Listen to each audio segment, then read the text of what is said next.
സംസ്ഥാനത്ത് പാൽ വിതരണം മുടങ്ങി. നോക്കാം വിശദമായി. മിൽമ പ്ലാന്റുകളിലെ തൊഴിലാളി സമരത്തിൽ വലഞ്ഞു സംസ്ഥാനത്തെ പാൽ വിപണി. തിരുവനന്തപുരം, കൊല്ലം, പത്തനംതിട്ട പ്ലാന്റുകളിലാണ് തൊഴിലാളികളുടെ സമരം നടക്കുന്നത്.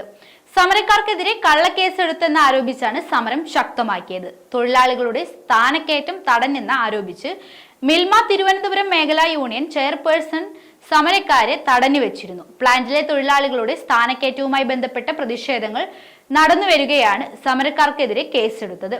സമരം കടുത്തതോടെ പാൽ വിതരണം പ്രതിസന്ധിയിലായിരിക്കുകയാണ്. പാൽ കിട്ടാത്തത് മൂലം കടകളിൽ നിന്ന് പലവരും വിളിച്ചു തുടങ്ങിയെന്ന് ഡ്രൈവർമാർ പറയുന്നു. സമരം ഉടൻ തീർന്നില്ലെങ്കിൽ സംസ്ഥാനത്തെ പാൽ സംഭരണത്തെയും സാരമായി ബാധിക്കുമെന്നാണ് വിലയിരുത്തൽ.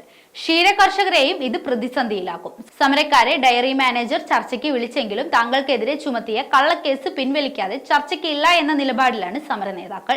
INTUC, CITU സംഘടനകളുടെ നേതൃത്വത്തിലാണ് സമരം നടക്കുന്നത്. ഓഫീസർമാരുടെ സ്ഥാനക്കയറ്റത്തിനുള്ള അഭിമുഖം തിങ്കൾ, ചൊവ്വ ദിവസങ്ങളിലായി നടക്കുന്നുണ്ട്. ഇതിനൊപ്പം തൊഴിലാളികളുടെ സ്ഥാനക്കയറ്റം കൂടി പരിഗണിക്കണമെന്നാണ് സമരക്കാരുടെ ആവശ്യം. പ്രതിഷേധം ശക്തമായതോടെ ഇന്റർവ്യൂ തടസ്സപ്പെട്ടു. തൊഴിലാളികളുടെ സ്ഥാനക്കയറ്റം വർഷങ്ങളായി നടക്കുന്നില്ലെന്നും അർഹമായ ആവശ്യം മാനേജ്മെന്റ് നിരസിക്കുകയാണെന്നും സമരക്കാർ ആരോപിച്ചു. ആവശ്യം പരിഗണിക്കണമെന്നാവശ്യപ്പെട്ട് തൊഴിലാളി യൂണിയനുകൾ മേഖലാ യൂണിയന് കത്ത് നൽകിയിരുന്നു. ഈ മാസം തൊഴിലാളികളുടെ സ്ഥാനക്കയറ്റം കൂടി ഉറപ്പാക്കുമെന്ന് എഴുതുന്നതിനാൽ മാത്രമേ സമരം അവസാനിപ്പിക്കൂ എന്ന നിലപാടിലാണ് ഇപ്പോൾ യൂണിയനുകൾ. കഴിഞ്ഞ വർഷം മേഖലാ യൂണിയനിലേക്ക് പുറം കരാർ നൽകുന്നതിനെതിരെയും ജീവനക്കാർ എതിർത്തിരുന്നു.